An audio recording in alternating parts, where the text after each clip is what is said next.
વિનાયકપુરામાં ઘણા સમયથી ગંદકીનું સામ્રાજ્યથી સ્થાનિક રહેવાસીઓ હેરાન પરેશાન થઈ ગયા છે.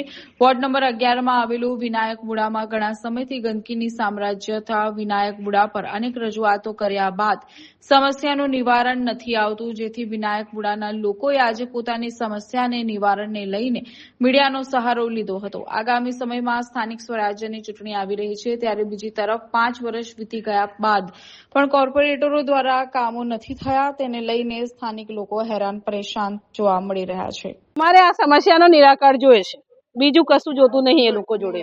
હા, સાફ સફાઈની ધ્યાન આપે, જે સ્વચ્છ ભારત અભિયાન છે તે સ્વચ્છતા રાખવા જરૂરી છે.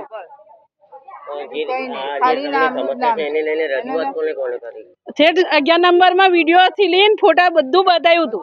એવું નહીં કે ખાલી કમ્પ્લેન જ કરીને આપ્યા, પણ એનું કઈ નિરાકરણ નથી થતું. ખાલી આવીને મશીન મારીને જતા રહે છે. બપોરે આવે, બપોરે પાણી કઈથી નીકળવાનું?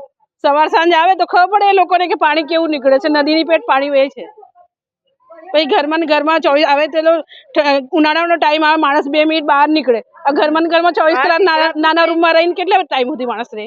થોડી વાર તો સાંજ સવાર તો બહાર નીકળીને બેસે ને. તો એકદમ હાલત બેકાર છે. એ લોકોને કહો સાફ સફાઈ જરૂરી છે, બીજું કશું જરૂરી નથી. વિનાયકપુરા છે સંથરમા રોડ પર, ત્યાં 6 મહિનાથી આવીને આવી તકલીફ છે. કોઈ જોવા નથી આવતું, કઈ જ નહીં. બધાને કેટલી બધી કમ્પ્લેનો કરી, કોઈ જોવાય નથી આવતું હરખું. કોઈ જ નહીં. કોર્પોરેટર કોણ છે અમે જાણતા નથી.